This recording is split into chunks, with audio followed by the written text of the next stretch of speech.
Boa noite, amigos. Sejam muito bem-vindos a mais este encontro da Escola Espiritual da Rosa Cruz Áurea. O tema de hoje é o caminho iniciático e a escola espiritual. Como sempre, este encontro, esta reunião, será constituído de duas partes. Na primeira parte, o tema será abordado, e na segunda parte, nós abriremos para os questionamentos de vocês, que poderão ser feitos via chat.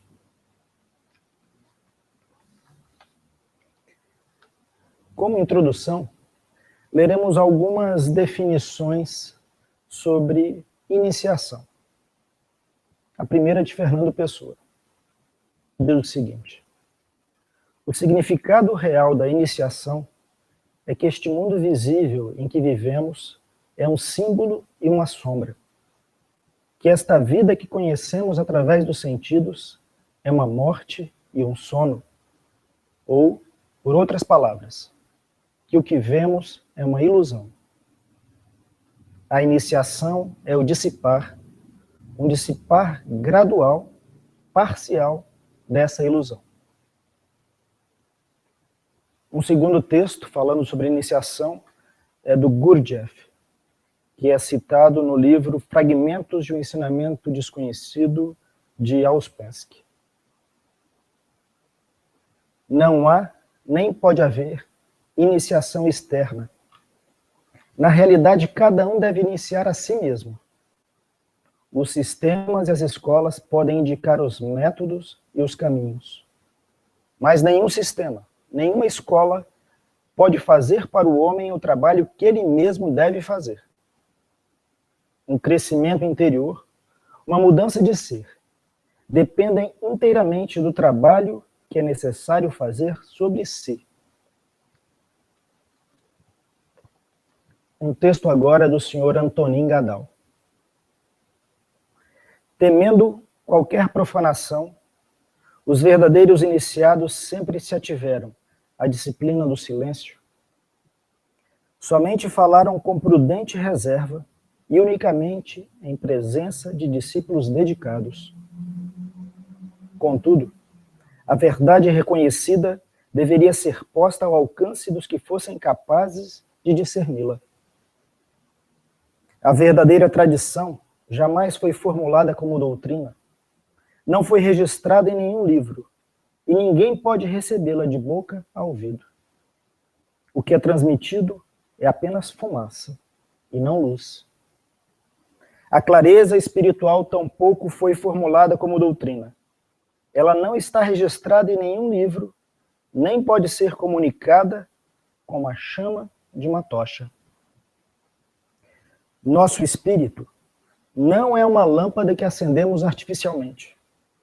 Ele é um foco que deve por si mesmo vencer a escuridão, para que, deixando de arder sob as cinzas, possa inflamar-se e resplandecer livremente.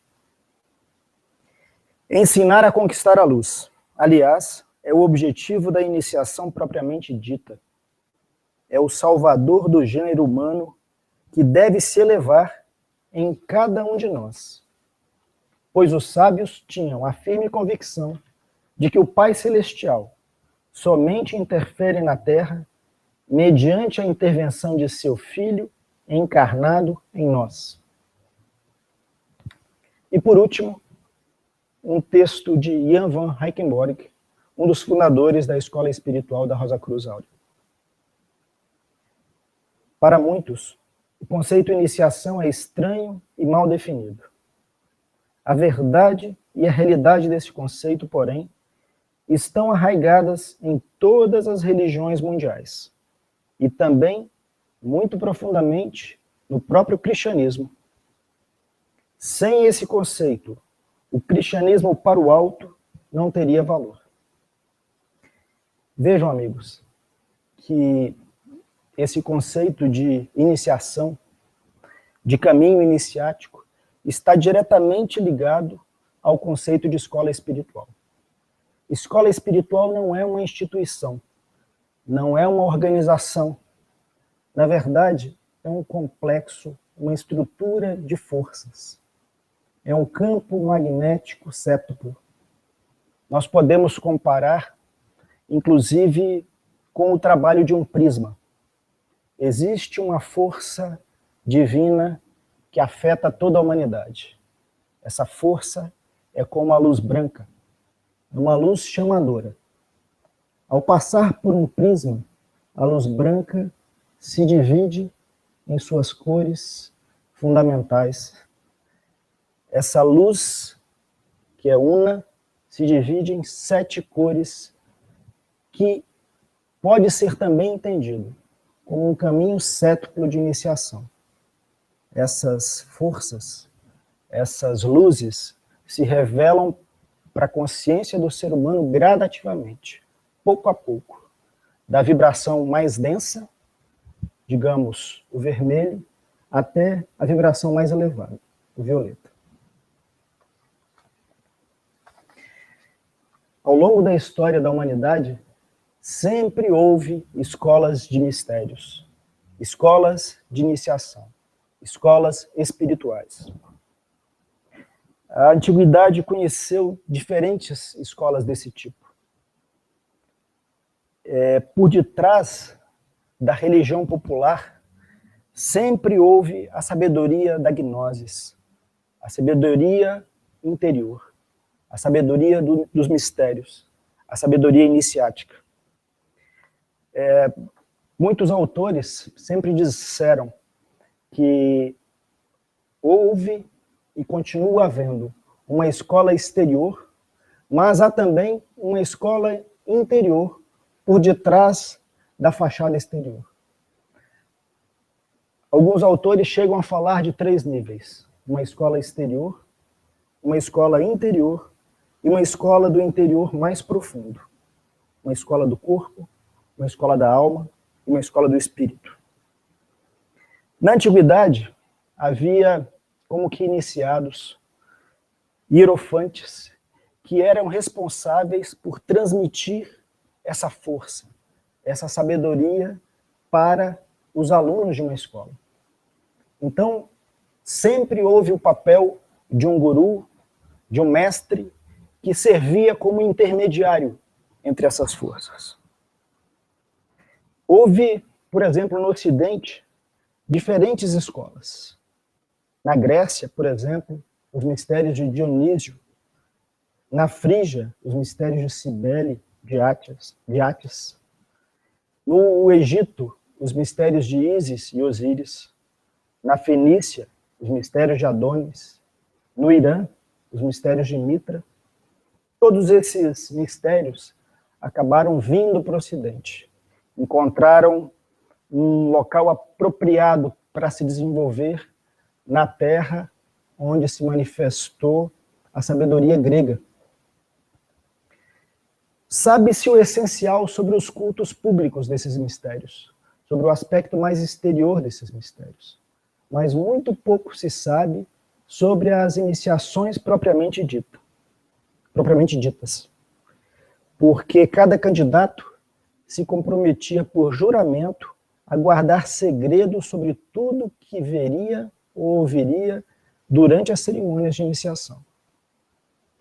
Ele aprendia em seguida a história sagrada, o que era chamado de hieros logos, que narrava o mito da origem do culto. Por exemplo, nos mistérios de Osíris. Osíris, ele tem seu corpo esfacelado, e depois Ísis recompõe esse corpo. É um mistério de afastamento da unidade e depois de um retorno à unidade com a colheita daquela experiência que se deu. Então esse mito era conhecido popularmente, mas o seu significado mais interior só era dado a conhecer àqueles que eram iniciados nos mistérios. O mito em si, como eu disse, já era conhecido, mas a interpretação mais profunda, a interpretação esotérica do mito, era algo que era comunicado nos mistérios. O verdadeiro sentido do drama divino. A iniciação sempre era precedida de um período de jejum e isolamento, depois do qual o noviço passava por uma cerimônia de purificação corporal.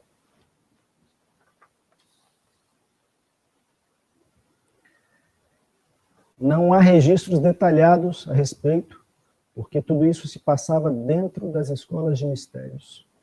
E nada disso foi deixado escrito, porque o segredo foi realmente respeitado.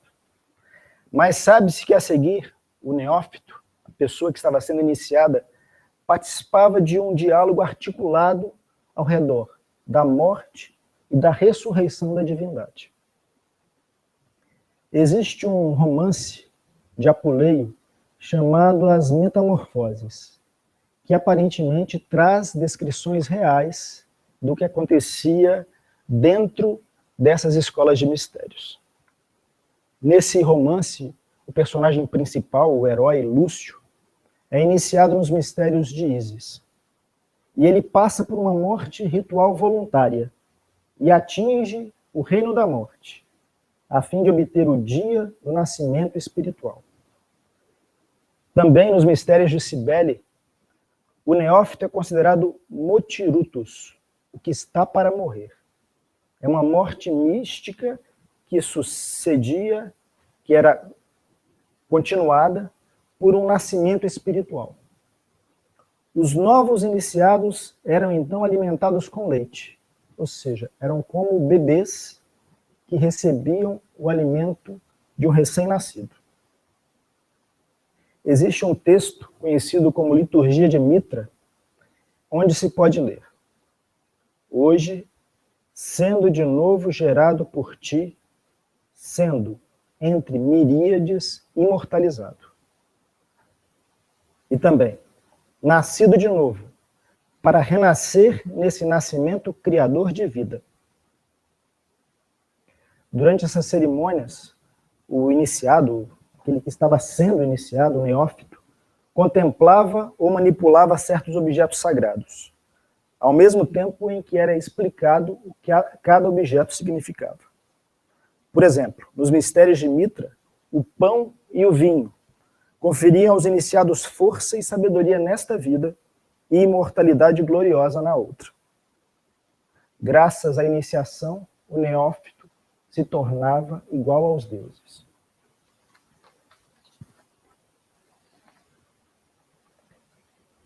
Também poderíamos citar os mistérios de Dionísio.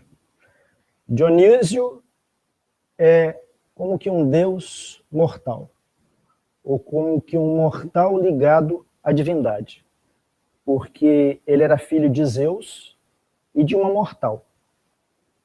E durante a sua vida, ele é perseguido, mas é vitorioso, ele é morto, mas é ressuscitado. O seu túmulo fica em Delfos, mas sua ressurreição figurava em vários monumentos ao redor, não só na Grécia, como em outros locais. Seu maior triunfo foi trazer sua esposa Ariadne de volta dos infernos. Ariadne significava justamente a alma humana. E no mito, Dionísio não apenas libertava a alma humana, mas finalmente realizava as núpcias místicas com ela. Para essas cerimônias, eram sempre utilizadas cavernas. Os textos falam sobre danças sagradas, sobre banquetes rituais, onde o pão e o vinho eram servidos, e sempre se realizavam à noite. E o ato central, o ápice dessas cerimônias, seria a manifestação da presença divina. Em relação aos mistérios, os segredos iniciáticos foram mantidos, mas restaram alguns hinos, os hinos órficos, que falam dessas iniciações ligadas aos mistérios de Dionísio.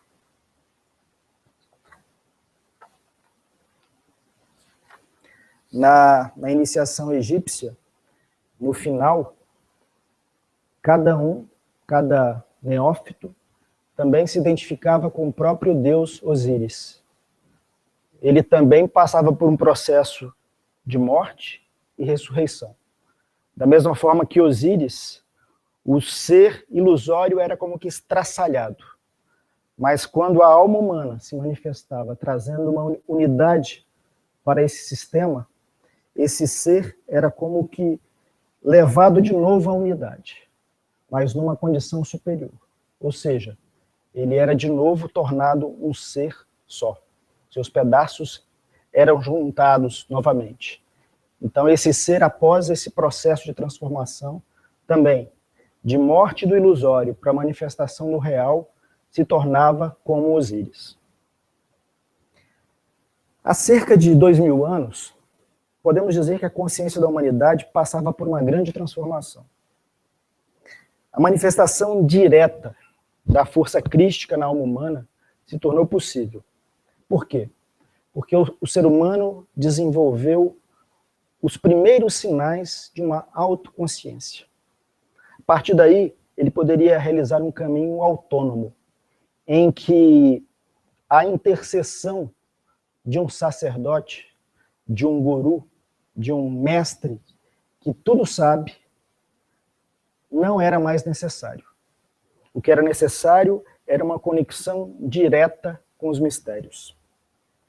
A própria vida de Jesus é, na verdade, uma revelação desses mistérios iniciáticos. É um testemunho de um caminho de iniciação. Só que vejam a diferença. Todo esse caminho de iniciação até então era apenas revelado para aqueles neófitos que tinham condições de serem iniciados. Era um grupo extremamente seleto e pequeno. De repente, esse mito é difundido, é revelado para toda a humanidade. E foi realmente uma necessidade isso que aconteceu. Ou seja, nesse ponto de desenvolvimento da consciência humana, esses mistérios teriam que ser revelados. Vejam que os próprios evangelhos descrevem algo interessante.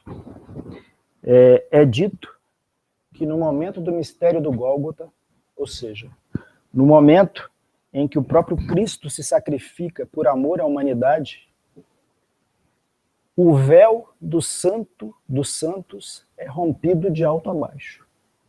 Um terremoto acontece, escuridão toma conta do planeta, e o véu dos Santos é rompido de alto a baixo. O Santo dos Santos é um local muito especial.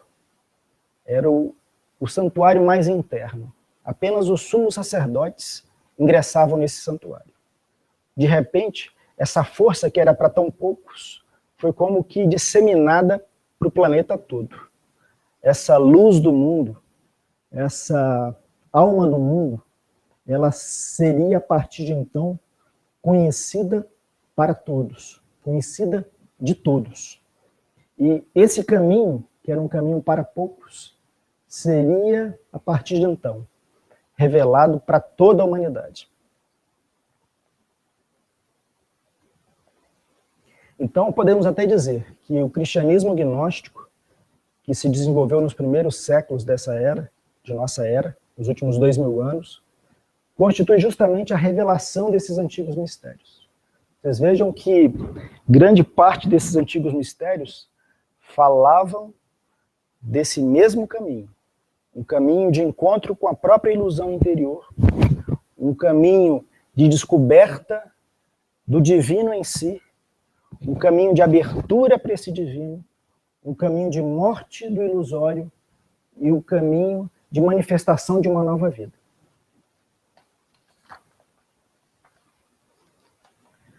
Podemos até pensar na história da nossa época como 3 períodos principais.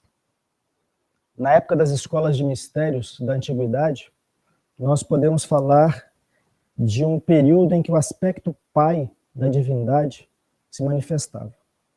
Porque as iniciações eram realizadas sob o selo do mais sagrado silêncio, simbolizando justamente a força do Pai que está em segredo. Era a ideia divina da libertação do espiritual no homem que era conectada à humanidade. O que aconteceu na era do Filho? O Filho é a luz do mundo. O Filho é a revelação do Pai. O Filho é o verbo que irradia de Deus para tocar o mundo e a humanidade. Ou seja, tudo que era segredo é revelado. Os mistérios são revelados.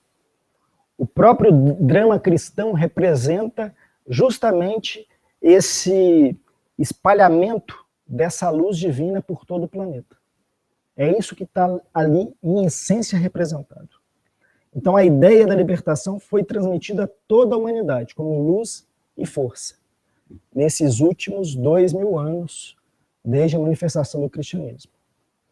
E agora, nós adentramos numa terceira era. É a era do Espírito Santo. O Espírito Santo que é a vida una mesma. É a era da realização. O indicador dessa era é o texto. Agora, a meditação tornou-se secundária, pois a ação pura é o bem libertador. A base do nosso caminho atual é realmente transformar isso, que era uma ideia, que se tornou um impulso, um desejo, numa realização prática de vida. Então é para isso que nós somos chamados nessa era do Espírito Santo, nesse novo período que se manifesta para o mundo e para a humanidade. A base desse caminho é justamente a existência de um campo de força séptico. Esse prisma que capta essa energia do Cristo planetário, mas que o transmuta, o divide em 7 forças, em 7 etapas dessa escada que eleva da matéria bruta até o espiritual. E como esse caminho é realizado nos dias atuais? Em essência, é o mesmo caminho eterno. Em primeiro lugar, é necessário que se manifeste no homem um profundo autoconhecimento. Ele precisa conhecer o seu ser profundamente. Ele precisa conhecer a ilusão de sua estrutura de personalidade profundamente. Ele precisa conhecer o ego, que é como que o ponto central desse sistema de personalidade. E que, na verdade, é uma consciência ilusória. É uma consciência que é uma construção cultural, é uma construção do passado, mas que não tem nenhuma forma fixa. É uma consciência que está em contínua transformação, não tem solidez nenhuma. Nós achamos que nós somos o ego. Eu falo, eu sou José, eu sou Maria, eu sou João, mas esse eu com o qual nós identificamos, ele é de uma fragilidade imensa. E num processo de autoconhecimento, nós começamos a perceber justamente essas ilusões. É por isso que o primeiro grau desse caminho nós podemos denominar de autoconhecimento ou discernimento. Nós vamos como que desmascarando o nosso ser e desmascarando a estrutura desse mundo. Nós começamos a conhecer as engrenagens por detrás de tudo que nos é apresentado. Os interesses que estão por detrás, essa estrutura ilusória que mantém nossa sociedade. Que, na verdade, mantém a própria realidade deste mundo. Os hindus já falavam que esse mundo é Maya. Na verdade, existe uma realidade por detrás dessa ilusão, desse Maya que nós conhecemos. Mas nós vivemos como que dentro da caverna de Platão. O mito da caverna de Platão também fala a esse respeito. Nós só conhecemos sombras da realidade que são mostrados nas paredes de uma caverna. Enquanto a realidade se passa lá fora da caverna, nós vemos a sombra dessa realidade em nosso mundo. Tudo isso precisa ser conhecido já como pré-requisito, como primeiro passo desse caminho de iniciação.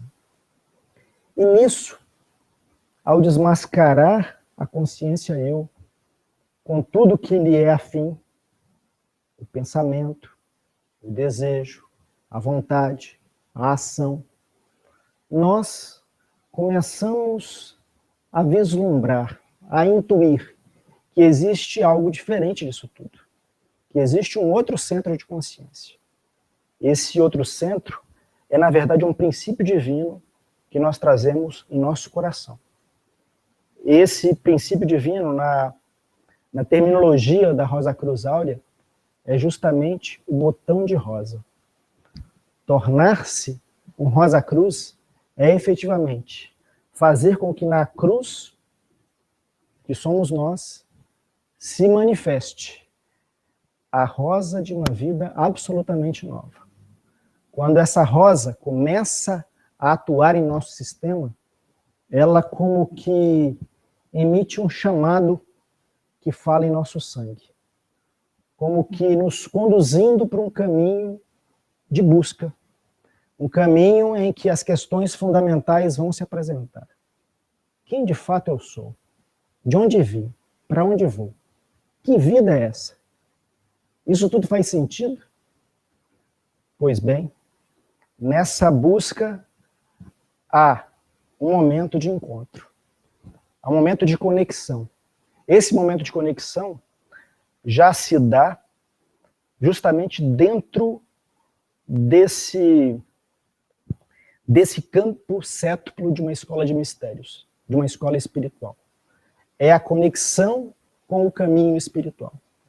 É a conexão com esse intermediário entre nós e essa outra consciência.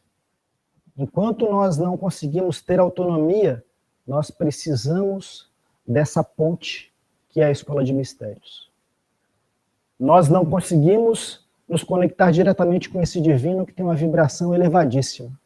Então, nós nos conectamos a um campo intermediário, a uma vibração intermediária que possa nos levar da vida da matéria à vida do espírito. Esse ponto de conexão abre como que as portas da segunda iniciação, que é justamente o estabelecimento dessa conexão e o início de um trabalho no aspecto psíquico ou anímico, ou no aspecto da consciência tríplice do ser humano.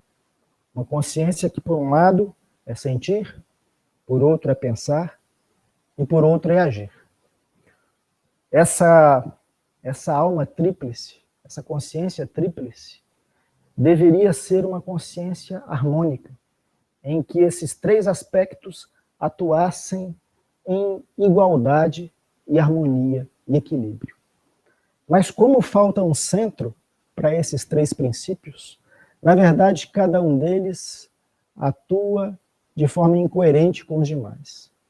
E nós temos nossas tendências. Alguns de nós são mais cabeça, são mais intelectuais, mas têm dificuldades, muitas vezes, de lidar com as emoções, de transformar uma ideia numa realização prática.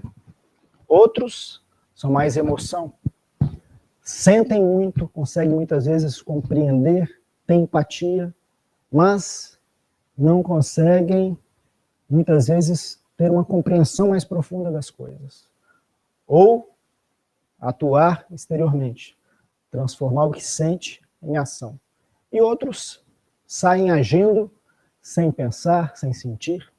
Isso tudo, obviamente, que é uma simplificação. Nós temos diferentes tipos humanos em que essas três funções da consciência atuam de forma diferente.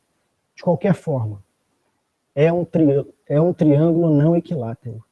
Então é necessário, nesse segundo momento desse processo de iniciação, começar a fazer com que esse triângulo vá se harmonizando.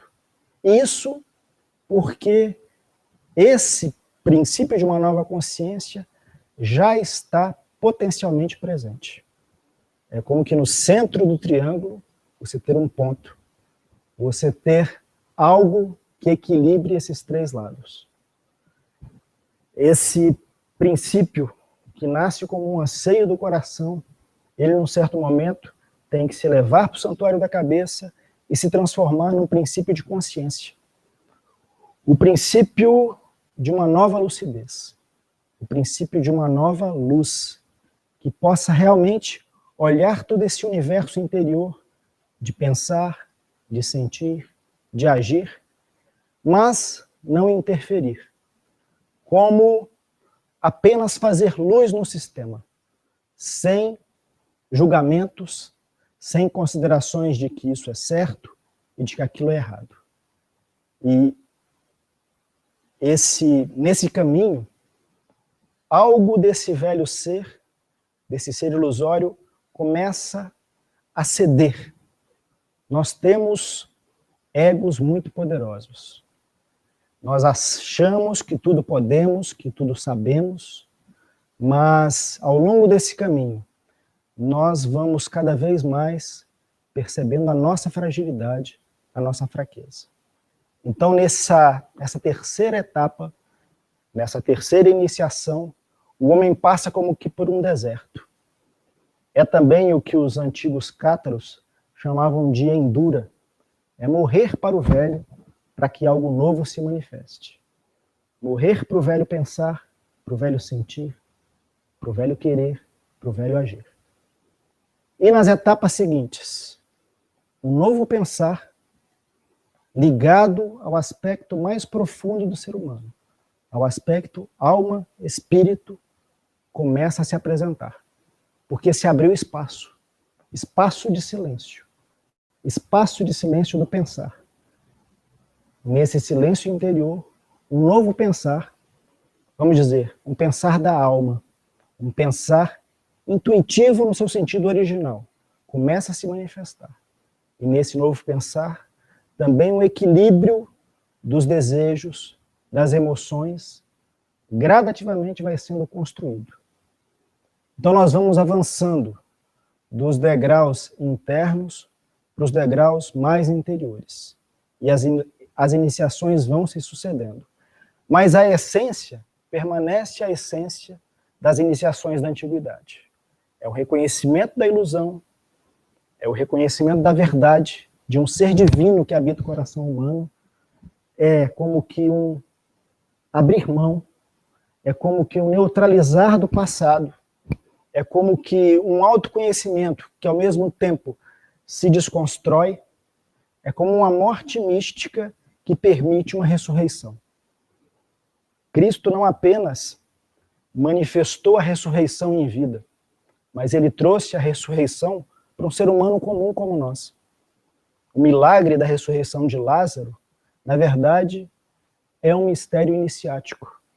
Na verdade, foi a morte de uma velha vida para a manifestação de uma nova vida.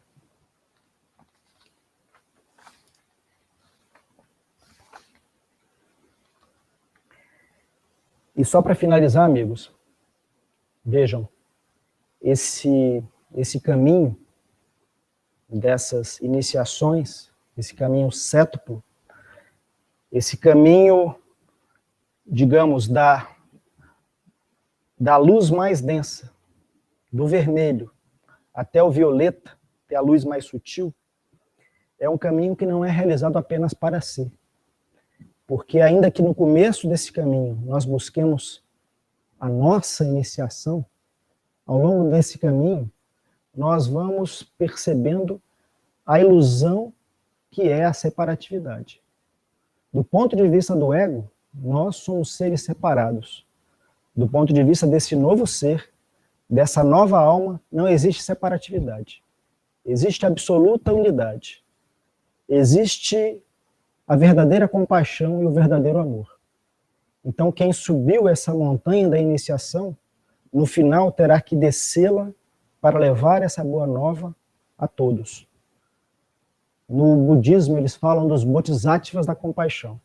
Seres que sacrificaram o seu próprio desenvolvimento, que poderiam ter se elevado ao nirvana, ao paranirvana, mas que se sacrificaram por amor ao mundo e à humanidade. Então, essa é a tarefa final de cada um que segue esse caminho. Ele já não realiza nada para si.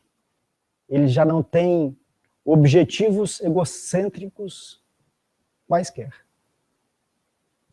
À medida que essa nova alma, essa nova consciência se manifesta no sistema, só a doação absoluta é possível. só tudo receber, tudo transmutar, mas tudo devolver.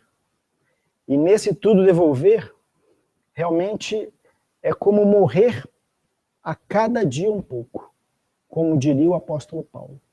Uma morte contínua para uma ressurreição contínua. E para o que a gente morre? Para os nossos preconceitos, para os nossos vícios, não apenas vícios exteriores, vícios de pensar, vícios de sentir, vícios de agir. Tudo aquilo para o qual nós fomos como que enquadrados, para o qual nós fomos como que condicionados. Isso tudo vai ficando claro para a nossa consciência e, ao mesmo tempo, à medida que a gente se conhece profundamente, nós temos condições de nos abrir para essa outra luz, dessa nova consciência transformadora que vai fazer com que tudo isso se desfaça para que o novo, o real, aquilo ligado ao divino em nós, possa se manifestar plenamente. Então, concluímos agora essa parte e abrimos agora para os questionamentos de vocês. Já temos alguns.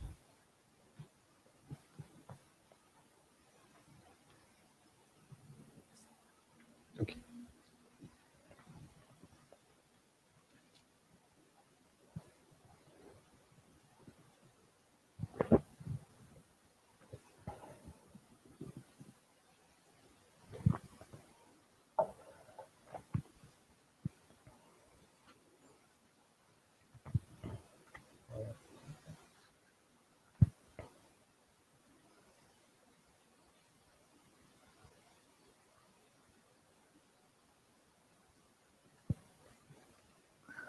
Vamos responder na ordem que recebemos.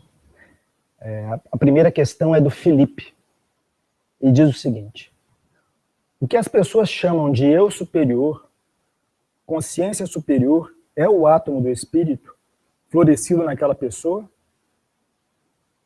Qual é a relação da rosa do coração com o registro acástico? Felipe, muito obrigado por sua pergunta. Acho que ela vai servir de base para um aprofundamento no ensinamento da Rosa Cruz Áurea. Há uma confusão em alguns meios esotéricos justamente sobre esses dois aspectos do ser. Você pode, obviamente, chamar o princípio divino de eu superior. E alguns assim o fazem. Mas, muitas vezes, nós confundimos o eu kármico com o princípio divino em nós. Porque o ser humano, como personalidade, ele habita um sistema muito maior do que nós mesmos. Somos, por um lado, isso que a gente conhece, né? O nosso corpo físico, com a nossa vitalidade, os nossos sentimentos, o nosso pensar. Mas nós estamos conectados a um universo particular. Vamos imaginar, por exemplo, uma esfera que nos envolve. E no centro dessa esfera, esse princípio divino, como um potencial de manifestação de uma nova consciência, ainda não ativo. E o que tem nessa esfera que nos envolve? Nessa esfera que nos envolve tem todos os registros de experiências de todas as vidas que habitaram essa esfera. Vamos chamar esse sistema como um todo de microcosmo, ou seja, esse sistema que abrange tanto essa esfera magnética, o princípio divino no centro, e nós, personalidades. Vamos definir esse ser humano biológico que a gente conhece como personalidade. No período de gestação, nós somos conectados a esse outro ser humano, a esse ser humano de origem divina, mas que decaiu em sua condição. E o que nós herdamos junto com ele? Justamente diferentes vidas de personalidades anteriores que viveram dentro desse microcosmo. Nós, como seres personalidade, não reencarnamos do ponto de vista da filosofia da Rosa Cruz Áurea. Esse outro ser, sim, é que reencarna. Esse ser é que, graças a uma atração magnética, é atraído para um casal, para um bebê em gestação, e traz consigo todas as gravações de experiências das personalidades anteriores que viveram nesse sistema. O ser humano que, digamos, não tem interesse pela vida espiritual, que vive totalmente dirigido para a matéria, ele acaba não conhecendo esses outros elementos do sistema. Mas todos somos muito influenciados por esse passado kármico. De certa forma, o nosso próprio eu, essa consciência egocêntrica, é um espelho da consciência desse ser. Porque esse ser, essas experiências magnéticas, elas como se corporificam numa personalidade grandiosa, que alguns confundem com o ser divino em nós. Mas, na verdade, essa falsa consciência superior, esse falso eu superior, é o eu kármico. E ele é o núcleo da nossa ilusão. É a essência mais profunda da nossa ilusão. Nós somos como que joguetes, marionetes desse ser. Então, existem alguns métodos que, se propondo a uma espiritualização do ser humano, acabam nos conectando não ao princípio divino, mas sim a essa consciência kármica, a esse falso eu superior. E tudo que fala ao nosso ego, tudo que nos engrandece, que nos coloca como um grande mestre, um grande sábio, tudo isso se conecta com essa realidade essencial do eu dialético superior. Ele é o núcleo de nossa ilusão. Por outro lado, tudo que tem a ver com esse átomo do espírito, esse átomo centelha do espírito, essa rosa do coração, na verdade nos desmascara, nos coloca frente à nossa nudez, frente à nossa impossibilidade. Nós, graças ao impulso que vem dessa rosa, nós somos direcionados a buscar uma beleza, uma bondade, uma justiça que não existem nesse mundo. E com os instrumentos do nosso eu, nós não conseguimos trazer essa realidade à manifestação. Nós não conseguimos trazer uma beleza que seja eterna. Nós não conseguimos trazer uma justiça que seja absoluta. Nós não conseguimos trazer uma verdade que seja realmente concreta. Mas esse impulso existe. Então existe uma contradição fundamental no ser, principalmente no ser que é tocado pela rosa. Porque, de certa forma, ele sente o impulso para realizar algo que é irrealizável com as próprias forças que ele possui. Essa é a condição que é descrita no começo do Evangelho como a de João Batista. João Batista vem para preparar os caminhos para Jesus. João Batista prega no deserto. João Batista é aquela consciência humana que já é buscadora, que já está se fazendo as questões fundamentais, mas para a qual a vida nesse mundo se tornou como que um deserto, porque nada frutifica de fundamental, de essencial. Mas ele anseia por essa frutificação. O Evangelho diz algo interessante sobre João Batista. Diz que entre os nascidos de mulher, o maior de todos é João Batista. Mas que o menor no reino dos céus é maior do que João Batista. Ou seja, é um ser que atingiu o limite de desenvolvimento dessa consciência biológica.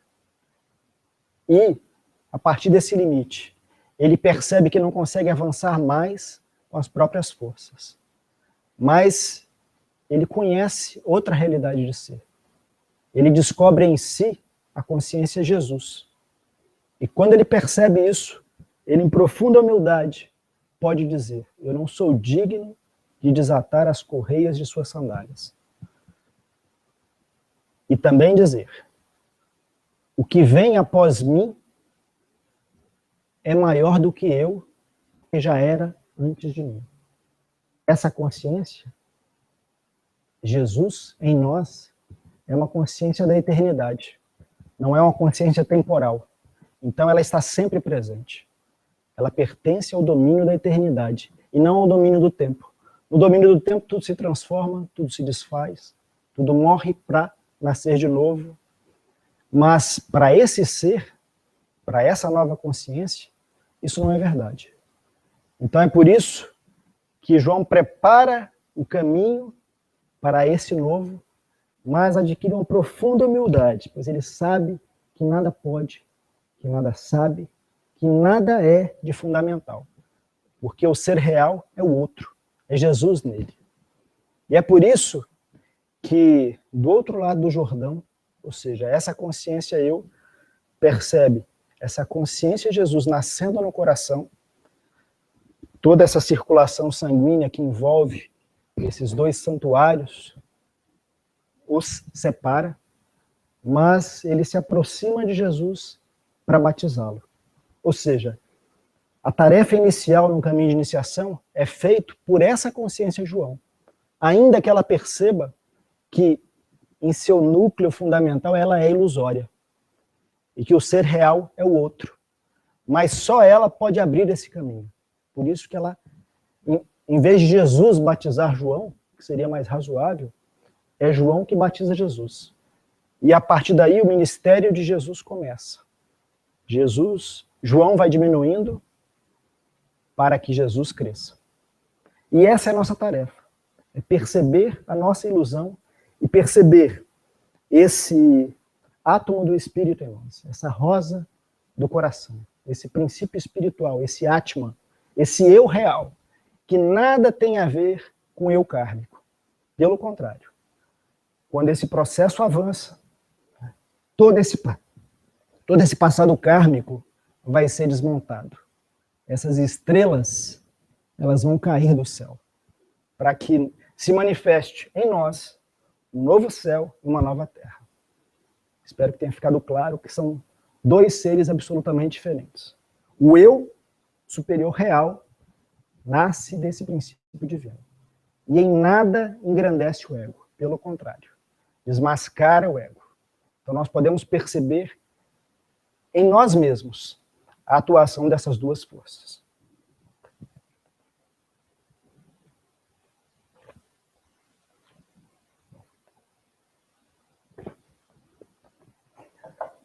Ele também fala do registro acástico. Vejam, da mesma forma que em nosso microcosmo, né, nesse sistema que abrange esse campo magnético, o princípio divino e o ser personalidade.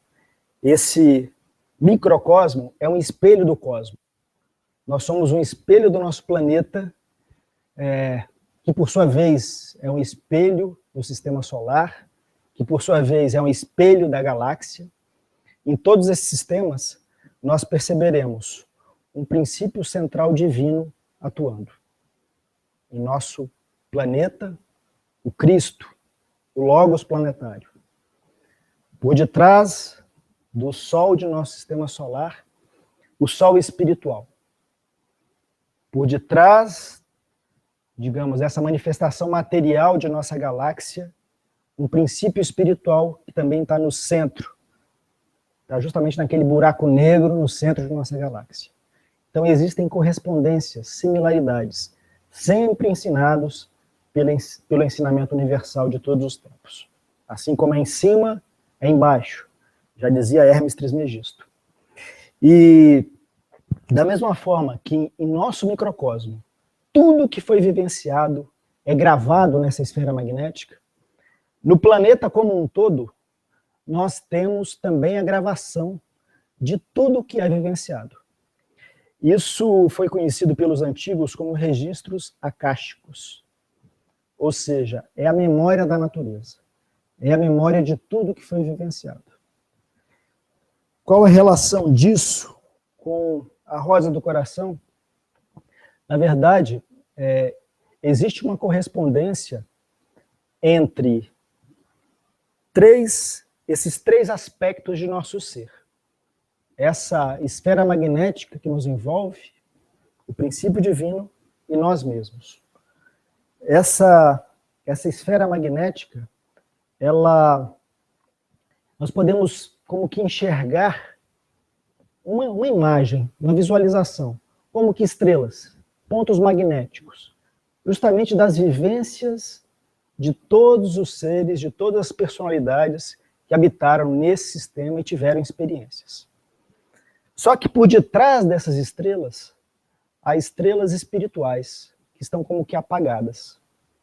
À medida que essas estrelas do passado que a gente conhece se apagam, novas estrelas de uma outra memória, de uma memória cósmica, de uma pré-memória, de uma memória de uma vida espiritual da qual nós nos afastamos, começa a se fazer valer. As velhas estrelas vão como caindo do céu, mas novas estrelas começam a brilhar.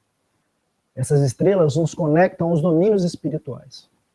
Então, quando esse princípio divino começa a brilhar em nosso coração, as estrelas da ilusão, as estrelas do passado da ilusão, desse mundo da ilusão que é Maia, dessa natureza que nós conhecemos, vão se enfraquecendo para que novas estrelas dessa vida espiritual original que se perdeu comecem a se manifestar. Então, digamos, no avançar desse caminho, à medida que essa nova consciência ganha poder sobre o sistema, ela também começa a transformar esse campo que nos envolve, esse campo aural que nos envolve, abrindo espaço, como eu falei, espaço de silêncio, para que novas forças possam se manifestar. Então, uma memória cósmica diferente, um registro acástico diferente, não apenas do mundo material, mas dessa vida espiritual que nós perdemos, da qual nós nos afastamos, começa a se apresentar para essa nova consciência. Mais uma pergunta, amigos. Por que essa luz divina, essa força, essa compreensão, não se dá no cérebro? O problema é que o nosso cérebro está dominado pela consciência egocêntrica. Vamos dizer, na condição original do ser humano, quando havia uma personalidade celestial se manifestando no centro, quando esse princípio divino estava completamente ativo nos microcosmos, essa consciência era como que um espelho dessa. Mas não era uma consciência egocêntrica. Era uma consciência de doação completa.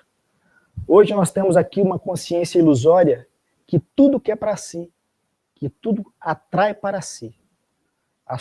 O seu fundamento é o egocentrismo, é o egoísmo. E ela vive nessa ilusão. Ela conhece muito pouco, porque ela vive separada e se protegendo.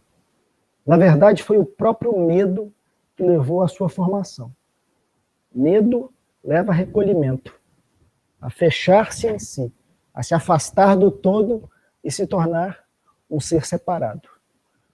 O núcleo dessa consciência eu, que hoje domina em nosso cérebro, é justamente isso. Ele é como um rei. Ele é como Herodes. Então, não dá para começar o trabalho aqui, porque é necessário como que tomar uma rota alternativa. Ganhar um caminho que não se espera que se tome. Que os dominadores deste mundo ainda não controlam. Vamos pensar assim, existe uma porta de saída, e essa porta está em nosso coração. É como, nós comparamos recentemente isso com um buraco negro. É como se fosse uma passagem para uma outra dimensão. E só tem um ponto de passagem, que está em nosso coração. É por isso que não dá para começar esse trabalho no santuário da cabeça. Nós precisamos começar no coração. Esse coração vai ser trabalhado e, num segundo momento, essa força se eleva. É o santuário da cabeça. Mas, num primeiro momento, é impossível realizar isso diretamente.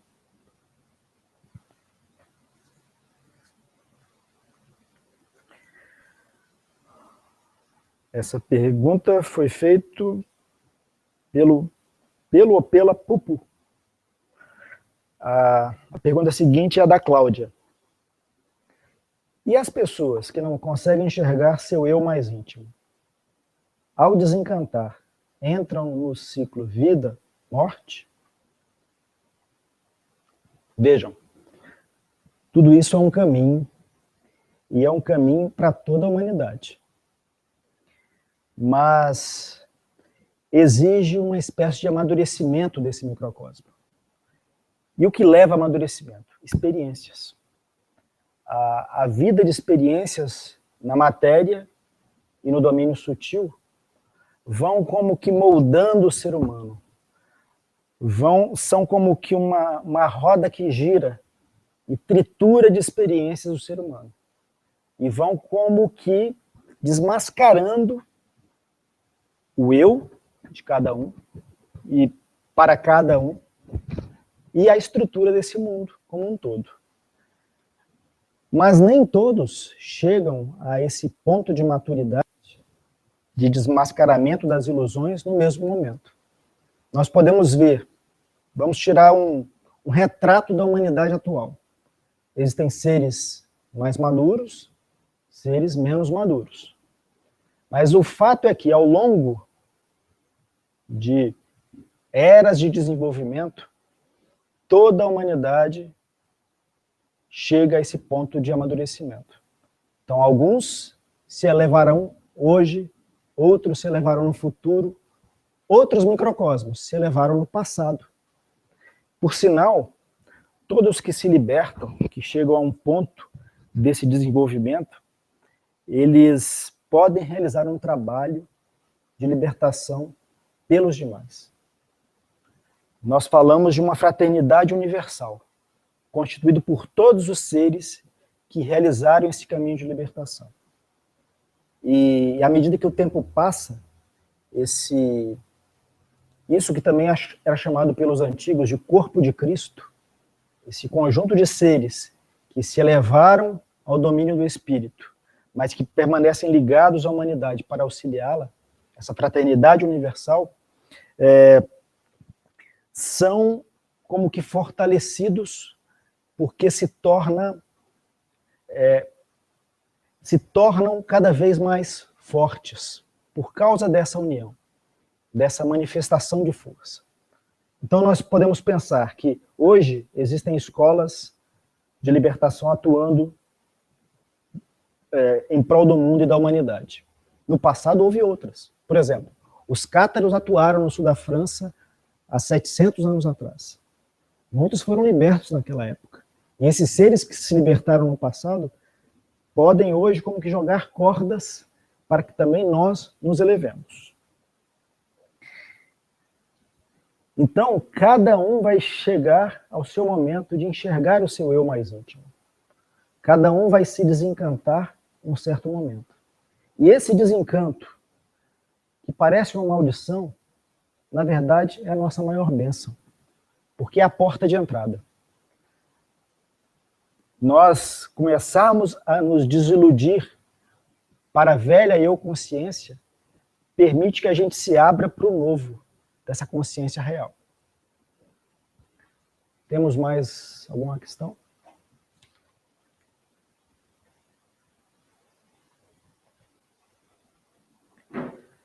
Amigos,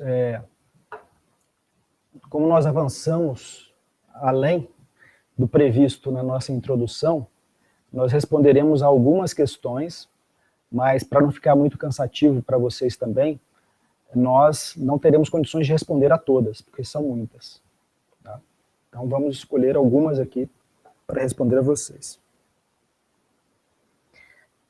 O Emílio pergunta: qual o auxílio que a escola espiritual pode prestar no caminho iniciático? Bem, a escola justamente coloca como que os marcos do caminho. Uma pessoa que se identifique com esse caminho iniciático, que se põe a caminhar, ele se liga não apenas com uma escola exterior, mas se liga a essa estrutura que está por detrás, a esse campo de força, luz e vida que sustenta essa escola, que, na verdade, é a essência dessa escola.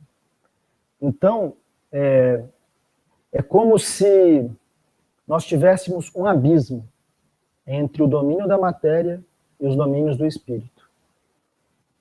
E as escolas espirituais fossem justamente a ponte que é construída sobre esse abismo vibratório. Uma ponte vibratória também. Então, por isso que uma escola, ela se constitui em 7 discipulados também, ou algo múltiplo disso. Por quê? Porque é justamente um caminho em que os 7 aspectos do ser vão se revelar em sua forma original, pura. Então, tudo isso que nós falamos, por exemplo, primeiro aspecto do caminho, autoconhecimento. Isso pertence ao primeiro degrau desse caminho. Então, alguém que ingresse numa escola como a nossa vai vivenciar ao longo do primeiro discipulado, que é o primeiro aspecto, esse processo de autoconhecimento. E vai receber ferramentas para realizar isso em si. Uma escola dos dias atuais, ela já não atua com autoridades, com mestres exteriores. Ela simplesmente atua impessoalmente. E recebemos do próprio campo de força, dessa estrutura magnética, os instrumentos para realizar a tarefa de cada etapa. Numa segunda etapa, nós nos conectamos diretamente com esse campo de força. E começamos a harmonizar minimamente esses 3 santuários que nós temos em nós. Pensar, o sentir, o agir.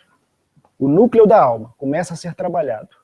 Esse triângulo equilátero começa a ser construído ao redor do princípio divino que está no centro. Também, ao longo desse caminho, a escola nos dá as ferramentas, as instruções para que realizamos isso de forma absolutamente autônoma. E vamos trabalhando em nosso ser.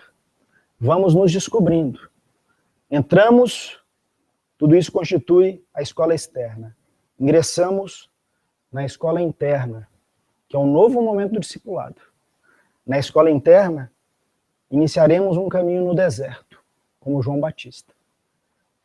Todas as ilusões se desfarão, para que algo novo se realize. Mas atravessaremos esse deserto em grupo, da mesma forma que no mito de Moisés, o povo hebreu se retirou do Egito rumo à terra prometida, mas teriam que caminhar juntos pelo deserto. Então essa terceira etapa do caminho, que é a primeira manifestação dessa consciência superior, é a escola de consciência superior, vai como que ser coroada pela implantação da semente de uma nova mentalidade, de um novo corpo mental, que é esse corpo da alma, que pode nos ligar aos aspectos mais fundamentais do ser. Ingressamos numa quarta etapa, né, em que, digamos, toda a personalidade quádrupla gradativamente vai ceder espaço para um novo ser que nasce, para um novo pensar, para um novo sentir, para um novo querer e para um novo agir. Então, a cada etapa, a cada uma dessas iniciações, poderíamos dizer, dessas iniciações fundamentais e das iniciações mais internas, nós recebemos os instrumentos da escola para executar a tarefa necessária. Mas, reforçando, de forma absolutamente autônoma. Recebemos a ferramenta, o ferramental. Podemos utilizá-las ou não.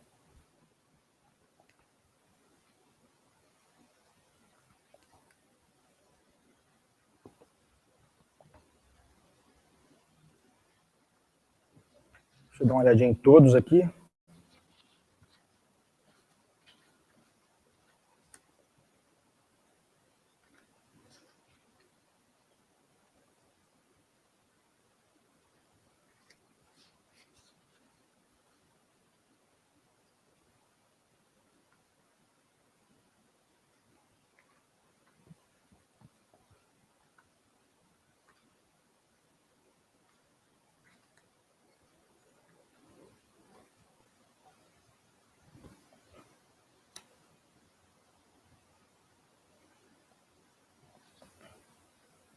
Amigos, tem duas perguntas que estão conectadas, então vou ler as duas, tá?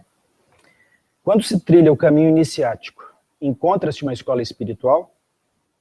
E a outra questão, pode-se trilhar o caminho iniciático sem a escola espiritual?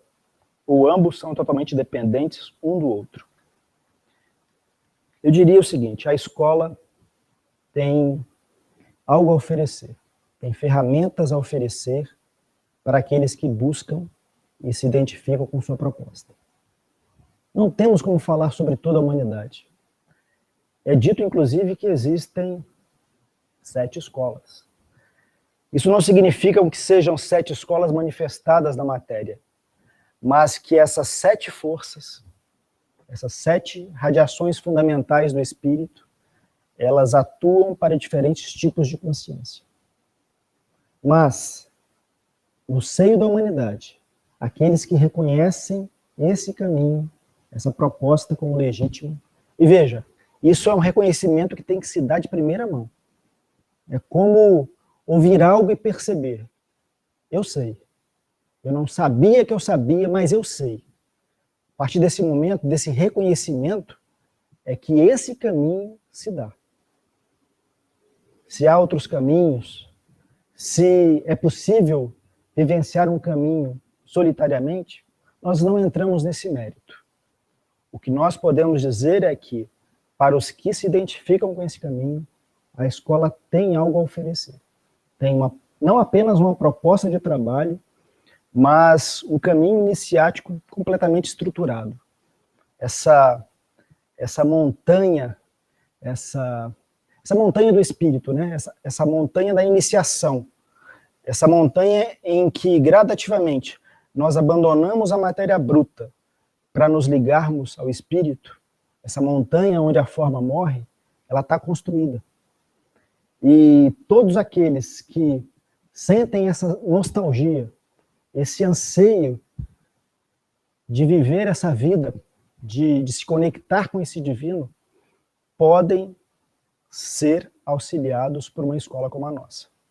Mas isso é uma questão de identificação. Cada um tem que reconhecer em si mesmo, para trilhar esse caminho, se de fato é esse o caminho que ele deve trilhar, se no seu ponto dessa busca, ele chegou a reconhecer que essa proposta faz sentido para si ou não.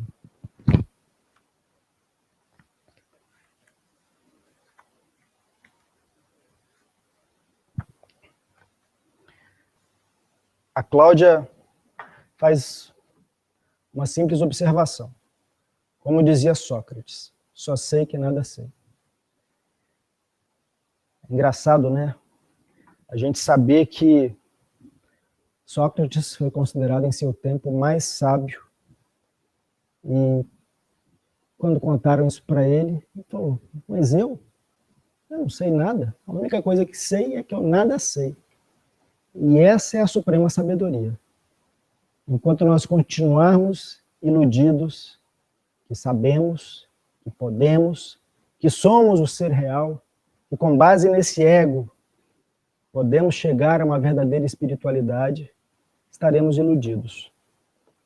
Porque quando esse divino em nós, essa rosa de uma nova vida, essa consciência de uma nova vida começa a se manifestar no sistema, gradativamente, essa profunda humildade de João Batista, desse ser que sabe que por mais que ele faça, ele não vai conseguir responder a essa pergunta fundamental que vem do coração dele, ele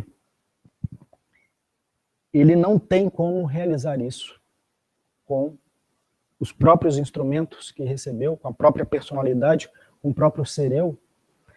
Ele chega justamente a esse ponto de saber que não sabe nada, né? Que ainda que ele adquira conhecimentos esotéricos, científicos, rosacruzes, ele permanece o mesmo ser de sempre.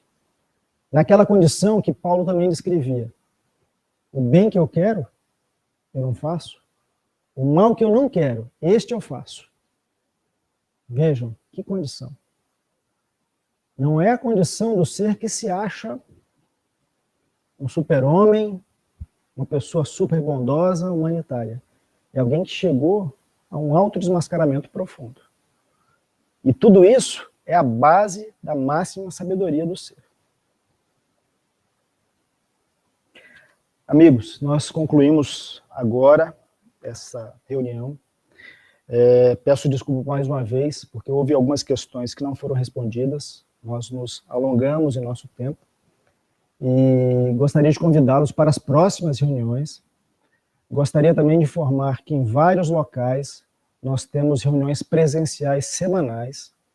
Nós temos isso acontecendo em São Paulo, Rio de Janeiro, Belo Horizonte, Brasília, Campinas, Porto Alegre, Manaus, Belém, Fortaleza, Salvador.